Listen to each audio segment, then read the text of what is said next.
এখনো বসে আছিস? ও মামি, এখন গরমের ছুটি পড়ে গেছে, তুমি আর মায়ের মতন পড়তে পারো না। আরে বাবা, আমি পড়তে বলছি না। আর ছুটি মানে কিন্তু দুপুরবেলা ঘুমানো নয়।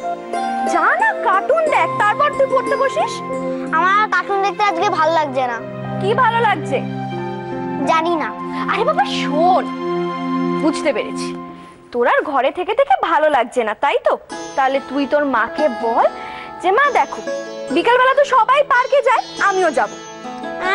তাহলে হয়ে গেছে, আমাকে মা নিয়ে যাবে না। তুই বলে তো দেখ।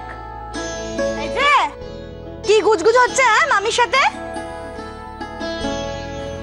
ও মা, আজকে তো কোচিং নেই না? নেই গো।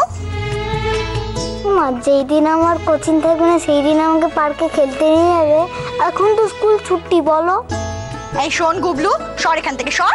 ওই জন্যই এত পীড়িত হচ্ছে না আমার সাথে। এই যে শোনো, আমার না গায়ে শক্তি নেই, খাটতে খাটতে আমার দিন চলে যাচ্ছে, আমি আর পারছি না। তোর খেলতে হলে তুই ঘরে খেল, আমি কোথাও নিয়ে যেতে পারবো না। ও মা, চলো মা, প্লিজ। গুবলু, ও মা, বায়না করো না গুবলু। প্লিজ।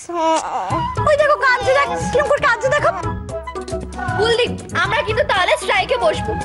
আমাদের পার্কে নিয়ে যেতেই হবে, আমাদের কথা মানতেই হবে। আমাদেরকে পার্কে নিয়ে যেতে হবে, আমাদের কথা মানতে হবে। আরে কি মুশকিল, তোমরা স্ট্রাইক করো, বাংলা বন্ধ করো, আমি এর মধ্যে নেই। হ্যাঁ, এই চললাম আমি। ও আমি দেখলে তোমার তো শুনলোই না। এইভাবে ভালো প্ল্যানটা নষ্ট হয়ে যাবে। আমি কি এই পরিবারের ভালোর জন্য কিছুই করতে পারবো না ভগবান? এই গুবলু, রেডি হয়ে নে, আমরা পার্কে যাব।